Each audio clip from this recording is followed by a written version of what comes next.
The billionaire CEO glanced at the janitor, mopping the marble floor, and smirked. She did not slow her stride. She did not lower her voice.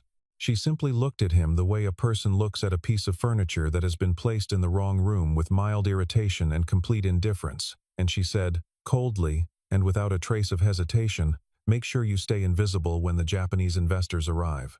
People like you embarrass this company." The man with the mop did not look up right away. He let the words land, let the silence absorb them. And then he gave a single quiet nod, the kind of nod that contains an entire lifetime of restraint. Around him, two junior associates pretended to study their phones. A receptionist found something urgent to organize on her desk. Nobody said a word in his defense. The hallway smelled of expensive floor cleaner and the particular kind of shame that descends on a room when cruelty is witnessed but left unchallenged. Minutes later, inside the billion-dollar boardroom on the 42nd floor, the lead Japanese investor rose slowly from his chair. His expression was unreadable, but his posture said everything. The translator had failed, not merely stumbled over a technical term, but failed catastrophically, confusing a formal declaration of partnership with something closer to a conditional threat. The room had gone very still. Victoria Sinclair, founder and CEO of Sinclair Technologies, sat at the head of the table with her jaw tight and her fingers perfectly composed on the polished surface, projecting absolute confidence while her entire deal, $700 million, 3 years of negotiation, the future of her company's Pacific expansion, began to quietly collapse around her. Then the door opened, and the man who stepped through it was holding a mop handle, and in flawless, elegant, unhurried Japanese, in the precise formal register of a seasoned executive who has conducted business in Tokyo for more than a decade, he said, "Please forgive the misunderstanding. What my CEO meant to say was that your proposal deserves the deepest respect, and that this company would be honored to build something lasting together." The entire room froze. Even Victoria's face, trained by years of boardroom composure, turned pale. Daniel Carter was 42 years old, and he had learned, over the course of the last 3 years, how to make himself small.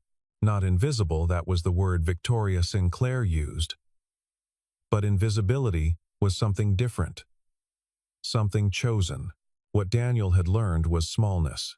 How to compress the memory of conference rooms in Osaka, and legal briefs in Kyoto, and dinner meetings in Roppongi, into something that fit inside a janitor's uniform without showing at the seams. He arrived each morning at Sinclair Technologies headquarters at 6:45, 45 minutes before the building officially opened to most staff, pushing a cart loaded with supplies through the service entrance off the parking garage. He liked those 45 minutes. The building was quiet then, and the marble floors caught the early light in a way that reminded him, when he let himself be reminded, of the lobby of the Marunouchi Hotel, where he had once negotiated a joint venture that changed the trajectory of 2 companies. He did not often let himself be reminded. He had a daughter to get home to. Lily Carter was 10 years old, and possessed of the particular fierce love that children develop when they understand, without being told, that a parent has sacrificed something enormous for them. She did not know the full shape of what her father had given up. She knew only that he worked nights, that he came home smelling of cleaning products and sometimes of the cold night air, that he always, without exception, sat with her at breakfast before school and asked her 2 questions: what she was looking forward to that day, and what she was a little nervous about. She thought these were the most important questions in the world. Daniel thought so too. Their apartment was on the 3rd floor of a building in the East Side neighborhood, where the elevator worked about 60% of the time, and the hallway light on the 2nd floor had been out since November. The apartment itself was clean and organized and filled with books. Books on the shelves Daniel had built from plywood and brackets. Books stacked on the kitchen counter. Books on Lily's nightstand. Books that told a story about a man who believed, with a quiet and unshakable conviction, that the most important thing he could give his daughter was not comfort but curiosity. Victoria Sinclair had built her fortune on a different kind of belief. She had grown up watching her family lose everything in a series of financial disasters that she attributed, with the sharp logic of a wounded child. Not to circumstance, but to weakness. Weakness was the enemy. Weakness was what happened when people did not work hard enough, did not want it badly enough, did not have the spine to make the necessary choices. By the time she was 26, she had founded her first company. By 32, she had sold it for enough money to fund 3 more. Sinclair Technologies, launched at 34, was the culmination of a global enterprise services firm that had grown, in 4 years, into something that required a 42-floor headquarters and a staff of over 3,000 people. Victoria was 38 now, and she was, by every external measure, extraordinary.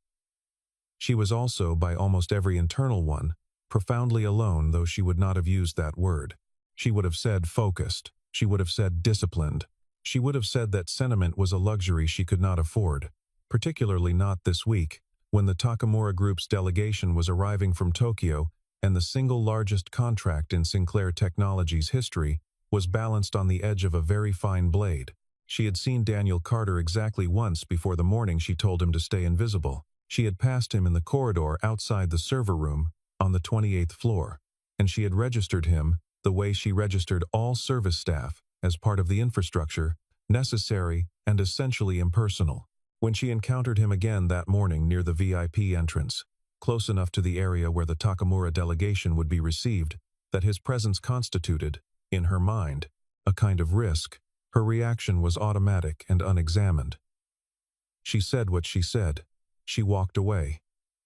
She did not think about it again. The humiliation did not happen in private. That, perhaps, was what made it what it was. It happened in the wide corridor outside the executive elevator bank. With 11 members of the Sinclair Technologies staff, present 4 of them senior associates, 2 of them assistants, and 5 of them junior employees, who had arrived early specifically because they knew the Takamura delegation was coming, and they wanted to be visible in the way that ambitious young people at large companies are always trying to be visible. Victoria appeared from the elevator at 8:15, 20 minutes ahead of the delegation's scheduled arrival, and she was moving through the space with the particular energy of a woman who has already run through every contingency and found them all manageable until she saw Daniel at the end of the corridor, near the tall windows, finishing the glass with a long-handled squeegee. She stopped. She looked at his uniform. The uniform was old, not dirty, never dirty. Daniel was meticulous about the cleanliness of his own clothes, even as he cleaned the spaces belonging to other people, but old, the fabric slightly faded at the elbows. The Sinclair Technologies logo on the chest pocket, slightly cracked from repeated washing. Victoria looked at it the way she looked at anything that failed to meet her standards. And she said, loudly enough to be heard by all 11 people in that corridor, "Is that really the uniform we're issuing? That looks like it came from a donation bin." One of the senior associates laughed, briefly and reflexively.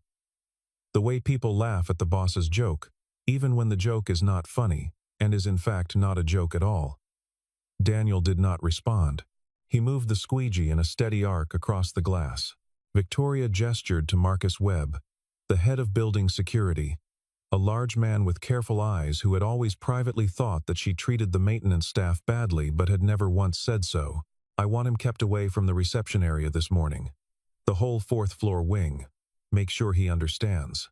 Marcus nodded and relayed the instruction with the professional neutrality of a man who has learned to deliver other people's cruelties without adding his own. Daniel listened, set down the squeegee, and moved his cart toward the service corridor without a word. He did not look at anyone as he left, but 2 people noticed his eyes, a young woman named Sophie from the communications team who would think about that look for days afterward, and the senior associate who had laughed, who stopped laughing approximately 4 seconds after he started, and then found that he could not quite bring himself to make eye contact with anyone for the rest of the morning. The document was the thing. Later, when people reconstructed the sequence of events and tried to find the moment when the first thread of the story began to pull loose, they kept returning to the document. It had been left on a side table near the service corridor entrance, a printed briefing packet in Japanese, 43 pages, prepared by the translation firm Sinclair Technologies, had contracted for the Takamura meetings. Daniel had passed the table 3 times that morning. On the third pass, he paused. He looked at the cover page. And then, without making any decision that he was aware of making, he picked it up and began to read. Not skimming, reading following the argument of the text, noting the places where the translation had rendered the nuance incorrectly, where a phrase that should have carried weight had been flattened into something merely transactional. A junior associate named Trevor happened to come around the corner at that moment and stopped short at the sight of the janitor reading a 43-page Japanese briefing document with the focused attention of an academic. Daniel set the document down. Trevor stared. Then Victoria appeared behind Trevor and took in the scene, and her expression shifted from impatience to something closer to theatrical amusement. "I see you found the materials for this morning," she said. Daniel said nothing. "Picking up a few words from anime?" she continued, and several people in the hallway reacted with the polite, uncomfortable laughter of people who know they are watching something unkind but have not yet decided what to do about it. Knowing a few characters doesn't make you a Japanese scholar. Daniel placed the document back on the table. Carefully, with the cover page aligned to the edge. "No, ma'am," he said. And that was all, but Trevor, standing closest to him, heard something in the 2 words that he could not name and would not forget, a kind of density, as though the words were the visible surface of something much larger beneath. Kenji Takamura was 61 years old, the 3rd-generation president of the Takamura Group, and he had been conducting international business negotiations for 37 years. He had seen almost everything.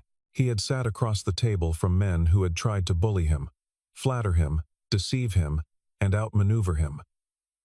And he had responded to all of it with the same measured patience, not because he was passive, but because he had learned long ago that the most important information in any negotiation is almost never what is being said.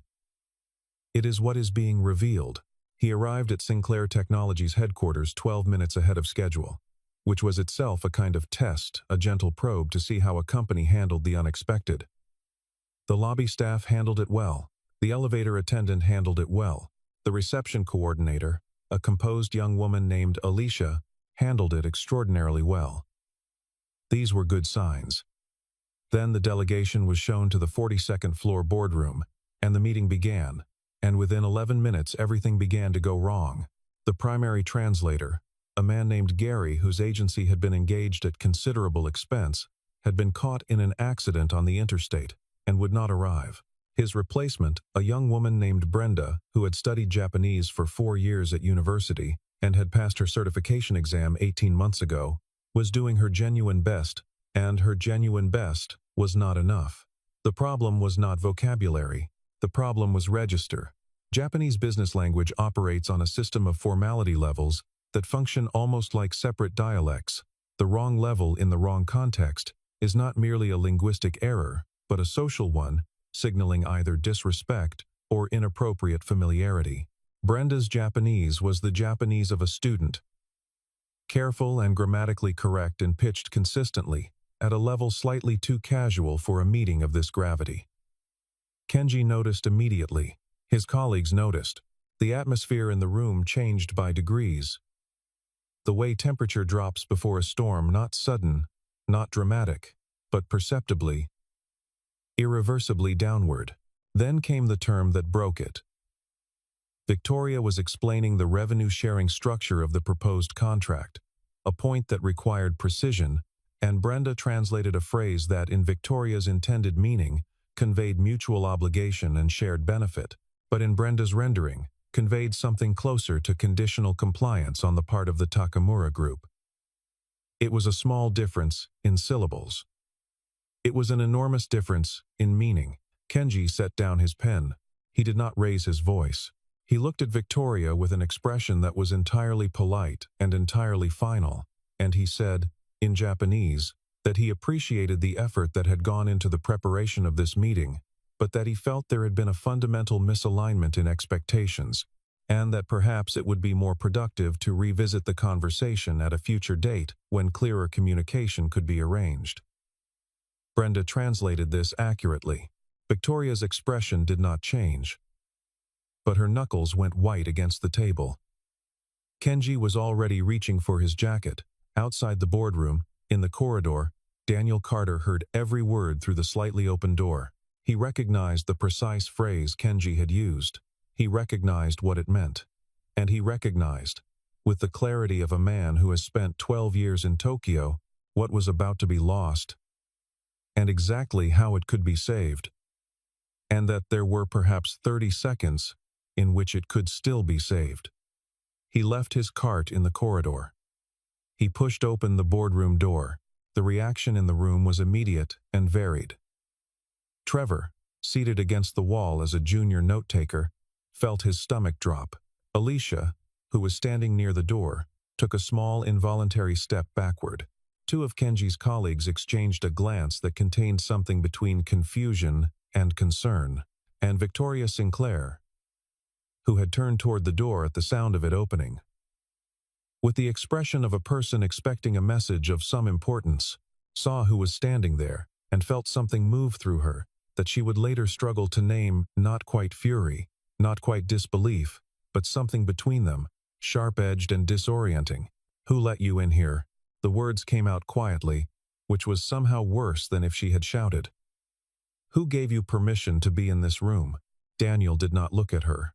He looked at Kenji Takamura, who had paused in the act of reaching for his jacket and was now watching the man in the janitor's uniform with an expression of complete, unguarded attention. And Daniel Carter squared his shoulders, drew a measured breath, and bowed. Not the shallow bob of a Westerner, attempting a gesture they half remember from a film.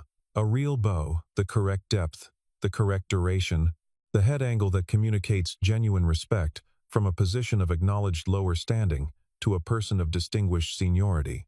The bow of someone who has practiced it so many times it has become reflex, who has lived inside the culture it belongs to long enough to understand that it is not merely a gesture but a statement.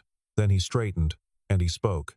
The Japanese he used was formal, genuinely formal, not performed formality, the real thing, the register of a senior executive in a client-facing meeting, complete with the correct honorific structures for addressing the president of a group of Takamura's stature. He introduced himself by name. He apologized, on behalf of the company, for the confusion that had arisen. He used the exact phrase that a Japanese executive would use in this precise situation, not an approximation, not a translation room equivalent, but the actual phrase, the one that acknowledges fault without assigning blame, that preserves the dignity of everyone at the table. And then he addressed, directly and in careful detail, the misunderstanding about the revenue-sharing structure, explaining what the CEO had intended to convey, framing it in language that honored the Takamura Group's position as a partner of equal standing rather than a subordinate party. The silence in the room had become something physical. It had weight and texture. Kenji Takamura had not moved. His pen was still on the table. His jacket was still on the back of his chair. His eyes were fixed on Daniel Carter with an intensity that was, to anyone who knew him, unmistakably the look of a man who has found something he was not expecting to find. Victoria sat very still. Later, she would remember this as the moment when a particular version of herself, the version that had built its confidence on never being wrong about people, quietly and irrevocably ended. She had looked at this man that morning and seen his uniform and his age and the faint tiredness around his eyes, and she had constructed, in approximately 4 seconds, a complete and detailed story about who he was and what he was worth. The story had been wrong in every particular. She sat and watched him speak Japanese with the ease and precision of a native-level professional. Watched the posture of the Takamura delegation shift from withdrawn to engaged. Watched Kenji Takamura's expression move through surprise and assessment and arrive at something she recognized because she had been in enough negotiations to know it. Respect. Real respect. The kind that cannot be manufactured or requested. The kind that is given, freely, when it has been earned. And she felt something in her chest that she would not be able to dismiss the way she dismissed most uncomfortable feelings. Kenji reached back across the table and picked up his pen. Afterward, when the delegation had been escorted to the hospitality suite for refreshments, and the boardroom had emptied except for Daniel and Victoria, and the particular silence of a room where something irreversible has occurred. Kenji paused in the doorway. He turned, and he asked, in Japanese, quietly and without any apparent motive beyond genuine curiosity. "Who are you, really?" Daniel met his gaze, and for a moment, just a moment, the years did not weigh on him the way they usually did. And he was not a man in a cleaning uniform at the end of a long and depleting stretch of life. He was just Daniel Carter, 42 years old.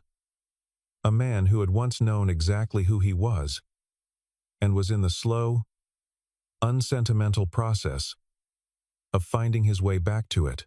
He had been 28 years old when he first landed in Tokyo, hired by a mid-sized American consulting firm to support their Asia-Pacific expansion team. He had arrived with 2 years of university Japanese, enough to find his way around a subway system and order food without pointing, and he had left 12 years later with something considerably more than that, a level of fluency and cultural knowledge that took most non-native speakers a lifetime to acquire, built not in classrooms but in meeting rooms and izakayas, and late-night negotiating sessions, and the slow daily accumulation of a life genuinely lived inside a culture. He had specialized in cross-cultural deal-making, the precise and delicate art of helping American and Japanese companies find each other's logic, and he had been good at it, not merely competent, but genuinely gifted in the way that certain people are gifted at the things that require them to be fully present and fully themselves simultaneously. He had met Margaret in his 3rd year in Tokyo. She was a structural engineer from Portland, working on a hotel renovation project in Shibuya, with dark eyes and a dry laugh, and a complete indifference to the social hierarchies that governed most of the expatriate world in which Daniel moved. They married in the spring, in a small ceremony in Kyoto, and Lily was born 2 years later in a hospital in Shinjuku. The 12 years of Daniel's Tokyo life were, in almost every respect, the richest years he had ever had. Then, Margaret got sick. It was not the kind of sickness that allows for planning or gradual adjustment. It was fast, and it was serious, and it required everything. Daniel had: his time, his presence, his savings, and eventually his career, which he had stepped away from without hesitation and without regret, because the calculation had been simple and the result had been immediate. Family first. Always family first. He had brought Margaret and Lily home to the States, and for 2 years he had been a husband and a caregiver and a father, and then Margaret was gone, and the world Daniel had built his adult self inside was also, in the way of things, gone. The re-entry had been brutal in the way that brutalities experienced in silence always are. No one saw it. He did not ask anyone to see it. He had sent applications, dozens, eventually hundreds, to firms that needed his exact combination of skills, and he had encountered, again and again, the specific wall that waits for people who have taken several years away from formal employment for personal reasons. The wall had a polished surface and a pleasant tone, and it said things like, "We're looking for someone whose experience is a bit more current, and we appreciate your background, but the role requires someone who can hit the ground running." What it meant was, "You have a gap in your resume that we do not know how to value, and we are choosing not to try." He had taken the maintenance position at Sinclair Technologies because it paid consistently, provided health insurance that covered Lily's asthma medication, and asked nothing of him that he could not give. He had not told anyone about Tokyo. It had never seemed relevant, until the morning it became the only relevant thing in the room. The investigation that Victoria conducted over the next 48 hours was thorough in the way that only a person with significant resources and a genuine need to understand can be thorough. She did not delegate it. She sat alone in her office at 11 at night, with a glass of water and her laptop, pulling threads, following connections, reading. She found the consulting firm's archived project records from Tokyo. She found Daniel's name in 3 separate press mentions from industry publications, not feature articles, not profiles, but the kind of brief, functional citations that appear when someone has been a significant presence at a significant negotiation. She found the name of the company he had worked for before the gap, a firm called Meridian Pacific Partners, which had been, at the time of Daniel's departure, one of the leading cross-cultural strategy consultancies operating between the United States and Japan. And then she found something she had not been looking for. Meridian Pacific Partners had, 6 years ago, been a direct competitor to one of Victoria's earliest and most important clients. Not a minor competitor. A significant one. A firm that had, according to several industry accounts, been positioned to win a contract that Victoria's client had ultimately secured, a contract that had provided the revenue foundation for Sinclair Technologies' first year of serious growth. She sat with that information for a long time. The chain of causation was indirect. And she was too precise a thinker to draw a straight line, where a straight line did not exist. But the proximity was uncomfortable. And it added to the already substantial weight of what she was feeling about Daniel Carter. Which was not a simple feeling, and was becoming less simple with each passing hour. She had also, that same evening, seen something that had nothing to do with business. She had come down to the 28th floor at 6:15 in the evening to retrieve a document she had forgotten, and she had found Daniel in the break room. He was sitting alone at a corner table with a plain sandwich and a cup of coffee, and spread open in front of him was a thin paperback, a children's novel. She could see from the cover. He was not reading it. He was looking at a page near the middle with the careful attention of someone who is reading not for himself but for later, rehearsing something, preparing a voice. Preparing, she realized. The bedtime story he would read to his daughter when he got home. The vice president who moved against Daniel 3 days later was named Richard Holt, and he was, in the specific way of men who have maintained their positions through years of careful alignment with whoever holds power, worried. He had watched the Takamura meeting reversal. He had watched Kenji Takamura request, specifically and by name, that Daniel Carter be present at the 3 follow-up sessions scheduled for the coming week, and he had done the arithmetic that ambitious, insecure men do when they perceive a threat to their standing, and he had decided to act. He brought to Victoria's attention, and, through carefully managed channels, to the attention of 2 board members, the fact that Daniel's previous employer, Meridian Pacific Partners, had collapsed into bankruptcy 14 months after his departure, and that this collapse had followed a period during which the firm had lost several major contracts. He did not say explicitly that Daniel was responsible. He did not need to. The implication was sufficient, and the board members were the kind of people for whom implications, delivered with the right tone of concerned reluctance, are as good as evidence. Victoria sat in the emergency board session that Richard Holt had engineered with the particular stillness of a person who is managing, simultaneously, several very different things. There was the pressure from the board, which was real and not trivial. 2 of the 5 members were openly agitated. And one was using the word liability. There was the information she had gathered about Daniel's past, which told a story that was precisely the opposite of the story Richard was telling, but which was also, in certain structural respects, the kind of information that is difficult to deploy in a room where the momentum is already moving in the wrong direction. And there was the thing she had been carrying since the boardroom, the thing she had been unable to put down or set aside, the image of a man who bowed correctly in a room full of people who had never learned how. She let Richard finish.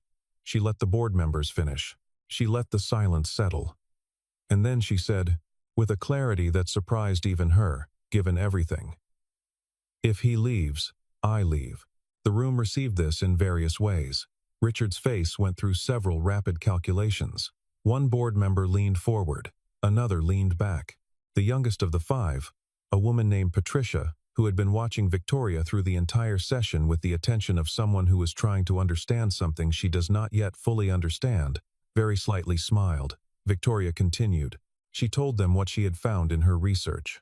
She told them about the bankruptcy, not Richard's version, but the documented version, the one that showed a firm that had made a series of catastrophic ethical shortcuts after the departure of a key senior partner who had refused, on multiple documented occasions, to participate in those shortcuts. She did not have every piece of the story, but she had enough. And she had, more than any specific fact, the accumulated weight of what she had observed over the past 4 days, a man who did not retaliate, who did not explain himself, who did not seek credit, who fixed things quietly and went back to his work. She had spent 18 years building a company by identifying the things that actually had value and distinguishing them from the things that only looked like they did. She knew what value looked like. She had been looking at it and dismissing it for months. Daniel was called to a room he had never been in before, a small conference space on the 38th floor, used for sensitive conversations, tastefully appointed, with a view of the city that he took in, briefly and without performance, the way a person who has learned not to covet beauty still allows themselves to see it. Victoria was already there. Richard Holt was not. No board members were present. Victoria stood when he entered, which was the first unexpected thing. The second was that she did not offer him a seat before she said what she had to say and what she had to say. She said standing, without notes, looking directly at him with an expression that he recognized from a long career of reading rooms as the look of a person who has decided to stop managing their discomfort and simply be in it. She told him what she knew about Meridian.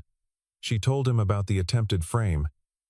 She told him about the board meeting, and then she said, in a voice that had lost the edge he had first heard in that corridor, that she was sorry, that she had been wrong, that she had looked at him and seen what she expected to see rather than what was there, and that this was a failure of perception that she intended to address in herself. And also she said this carefully, measuringly in how the company operated.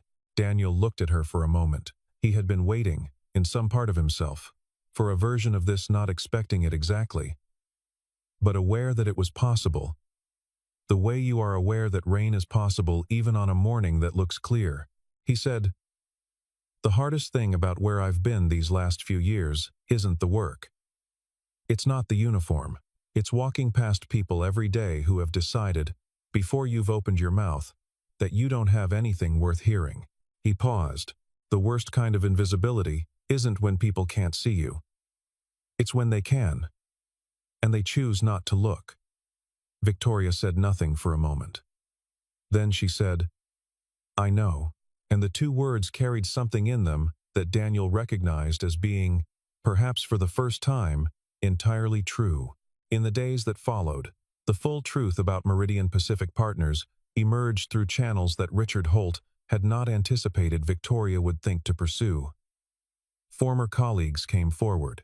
Archived correspondence confirmed what Daniel had maintained through years of silence, that the firm's collapse had begun not with his departure, but with the decision, made by others, to pursue a series of deals through methods he had refused to endorse, that he had been offered a quiet exit and taken it, without speaking publicly about what he had witnessed, because he had believed that was the honorable thing. When Kenji Takamura, at the third follow-up session, mentioned calmly, and without apparent premeditation, that he had known of Daniel Carter's reputation in Tokyo for more than a decade, and that Daniel had been known specifically for the quality that was rarest in international business, the willingness to tell difficult truths at personal cost, even Richard Holt had nothing left to say. There was a moment, about a week after the Takamura deal was formally signed, when Victoria came to find Daniel before he had changed into his new suit and still wore, for the last time, the faded Sinclair Technologies maintenance uniform. She knocked on the door of the supply room where he kept his cart and his cleaning materials, and she waited, which was itself a thing she had not previously done for anyone occupying a room of that description. He opened the door, and she handed him a folder and said, simply, that she had a proposal for him. The folder contained an offer for the position of Director of International Relations, a role she had restructured specifically to deploy what he had, which was not merely language but a quality of understanding, a depth of cultural intelligence and interpersonal precision that her company had been lacking and had not known it was lacking until it nearly lost $700 million on a Tuesday morning because of a badly translated clause. He read the offer in the doorway. He took a measured breath. He looked up. Lily's going to think I'm joking, he said. Victoria, who had been prepared for a range of responses, found that this one was the one she could not immediately answer. She said, eventually, tell her you're not joking. He said he would. The morning Daniel Carter came to work in a suit was a Tuesday, 9 days after the Takamura deal closed. The suit was charcoal gray, conservatively cut, purchased with the signing advance from a men's clothier on the ground floor of a building he had cleaned the windows of twice a week for the better part of a year. He wore it well, not in the self-conscious way of someone putting on a costume, but in the way of a man returning to a version of himself that had been stored carefully, not discarded. He took the main elevator instead of the service one. The lobby staff watched him pass. A security officer named Frank, who had always treated Daniel with a quiet courtesy that Daniel had not forgotten, nodded at him as he came through the entrance. And the nod was different from the professional neutrality of previous mornings. It was, unmistakably, the nod of someone pleased. Trevor, who happened to be crossing the lobby, stopped dead, and then, before he could stop himself, started to applaud. He was embarrassed by this approximately 2 seconds after he began, but by then, 2 other people had joined in, and the awkwardness of continuing was less than the awkwardness of stopping. Daniel looked at the floor and shook his head slowly, and something crossed his face that was not quite a smile and not quite something else, but occupied the precise space between the two. Lily had cried. She had tried not to. She was 10. And 10-year-olds have a complicated relationship with displays of emotion, a constant negotiation between what they feel and what they are willing to be seen feeling. But when Daniel put on the jacket and turned around in their small kitchen and asked her if it looked okay, she had looked at him with an expression that she could not control and said, "Dad," in a voice that contained everything she could not say, and then she had walked quickly to the sink and pretended to need water, and Daniel had let her, because he understood. He had said, to the back of her head, "Your mom picked out a tie, exactly this color once. She said it made me look like I took myself seriously without taking myself too seriously." Lily had not turned around, but he heard, from the direction of the sink, a laugh that was also something else, brief and catching and real. The Takamura contract, when it was formally announced, was the largest single deal in Sinclair Technology's history, $1.2 billion over 5 years, with provisions for expansion that both parties expected to exercise. Kenji Takamura gave a brief statement to the assembled press that was notable for a single passage, which several journalists quoted in full. He said that the success of the negotiation had been possible because one person in the room had understood that business, at its truest, is not a transaction but a relationship, and that relationships require the willingness to see the person in front of you as fully as you are capable of seeing. He did not name Daniel. He did not need to. Everyone in the room knew who he meant. Victoria Sinclair's changes to company culture were neither sudden nor theatrical. She had enough experience managing organizations to know that culture is not a policy memo, that it does not change because a CEO has a revelation and sends an all-staff email. It changes through accumulated choices, small and large, visible and invisible, made consistently over time by people who have decided to mean it. She began with the things she could control directly. She started learning the names, not just the names of her senior team, which she had always known, but the names of the people who cleaned the floors and staffed the night desk and operated the loading dock. She discovered that this was harder than she had expected, not because there were too many names, but because for years she had trained herself not to look at those faces carefully enough to attach anything to them, and untraining that required a kind of sustained attention that she had previously reserved for financial models. She discovered, in the process, that the building contained an extraordinary amount of human complexity that she had been systematically not seeing, and that this was, in its way, a kind of poverty, not of means, but of perception. She established a fund, formally announced 3 months after the Takamura deal, designed to provide career development support for employees in non-executive positions who had skills or qualifications that their current roles did not utilize. She did not name it after herself. She called it the Visible Potential Initiative, which was not, as the communications team initially suggested, the most marketable name for a corporate social program, but which was the name she insisted on. Daniel was on the advisory committee. So, eventually, was Frank, the security officer, who turned out to hold a master's degree in organizational psychology that he had never mentioned to anyone at the company because no one had ever asked. The hallway on the 28th floor looked the same in the evenings as it always had: the marble floors, the tall windows, the even light from the overhead panels. Daniel walked it sometimes at the end of a long day, not for any reason he could have named precisely, but in the way that people return to the places where important things happened, to test whether the place has changed or whether they have. He had noticed, in the months since the Tuesday with the suit, that he moved through this building differently than he used to. Not with any kind of triumph or assertion, he was constitutionally unsuited to that particular mode of moving through spaces, but with a settled quality, a groundedness, as though the floor under his feet were the same floor it had always been, and he were simply now, at last, standing on it correctly. People moved differently toward him too, which he observed with interest and without illusion. He was under no misapprehension that the people who had laughed or looked away in September had become, by virtue of his promotion, different people. They had the same instincts, the same reflexive social calculations. What had changed was what those calculations produced. They now produced deference, where they had previously produced dismissal. He did not mistake this for respect. He did not need it to be respect. He had enough of the real thing to know the difference. One evening in late November, he was leaving the building when he saw it. A scene he recognized with the clarity of personal memory. Near the service entrance, a new maintenance worker, young, 20 at most, was standing with his cart outside the door to the executive corridor, while a junior manager told him, in a voice pitched just low enough to carry the particular dismissiveness of a person who enjoys small powers, that he needed to wait until the floor cleared before he could come in. The young man's face was doing the thing Daniel knew, the careful, neutral expression, the eyes that gave nothing away, the slight tightening around the jaw. That was the only visible evidence of what it costs to absorb that kind of treatment without response. Daniel crossed the lobby. He introduced himself by name to the young man, who looked at him with a wariness that Daniel did not take personally, because he understood where it came from. He said, simply and without ceremony, that he wanted to make sure the young man knew how to reach the director's office if he ever needed anything. He gave him a card.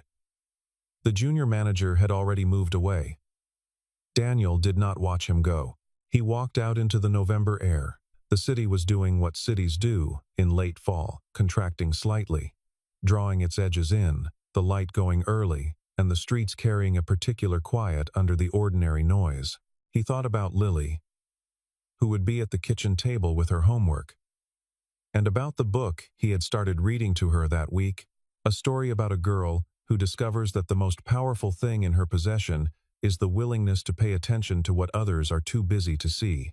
He thought about the version of himself that had stood in this building's service entrance 3 years ago, with a cart and a newly issued uniform, learning the geography of a space he had never expected to occupy in this particular way, and he thought that this version, the one walking out the front entrance into the cold November air, with a briefcase and a meeting tomorrow morning with the Takamura Group's expansion team, was not a different person. He was the same person. He had simply been, for a while, in a place where no one thought to look. There is a specific and persistent lie that ambitious cultures tell themselves, that a person's worth is legible in their circumstances, that success and failure are clean reflections of character, that the person cleaning your floor and the person in your boardroom occupy those positions because of something essential rather than something contingent. It is a comfortable lie for the people at the top of the arrangement, because it makes their position feel earned in the deepest possible sense, and it is a devastating lie for everyone else, because it makes their position feel deserved in the worst possible sense. Daniel Carter had never believed the lie, not because he was somehow immune to the psychology of his culture, but because he had too much evidence against it in his own life, in the lives of the people he had known in Tokyo, in the particular history of a man who had walked away from comfort to care for someone he loved and had not, at any point, become less of who he was in the walking. He had become, if anything, more. The capacity to absorb difficulty without losing your sense of what matters. That is not a consolation prize. It is the thing itself. Lily asked him once, on a Sunday morning in December, when the apartment was warm and the light outside was white, and the week stretched ahead of them with the kind of calm that visits occasionally and should be noticed. She asked him if he thought her mother would be proud. She asked it carefully, the way children ask the questions they have been building for a long time. The ones too big to ask on a regular day but exactly the right size for a quiet Sunday. Daniel put down his coffee. He looked at his daughter, who had his eyes, and Margaret's patience, and a quality of attention all her own, a way of really listening when people spoke that was, he had come to understand, one of the most radical things a person could do. He said, "Your mom was proud of us every single day." That's what she told me, in the hospital, near the end. Not proud of what we had, or where we'd been proud of. How we treated each other. Proud of the way we showed up. He paused. So, yes, I think she'd be proud. I think she'd be the least surprised person in the world. Lily was quiet for a moment. Then she said, "I'm not surprised either, Dad." And Daniel Carter, who had spent 3 years learning and relearning that the deepest things cannot be taken from you no matter what the world decides to call you, looked at his daughter across the kitchen table and felt, with a completeness he could not have manufactured and did not need to explain, that everything that mattered was exactly where it was supposed to be. A person is not defined by the work they are given to do, nor by the room they are permitted to stand in, nor by the names and titles that others use to measure them against a scale that was built for someone else's convenience. A person is defined by the dignity they hold on to when the world has decided, for whatever reason, to look through them rather than at them. By the patience they maintain when patience is all they have.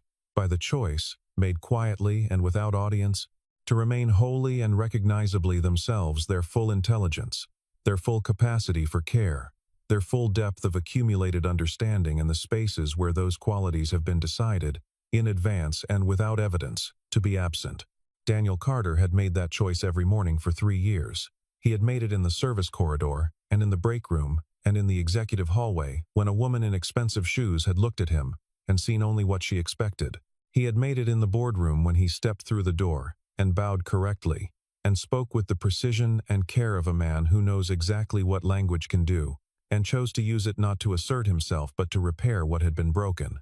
That is the choice that does not show up in any resume, cannot be credentialed or quantified, is not rewarded by most of the systems that claim to reward excellence. And it is, in the end, the only choice that actually matters.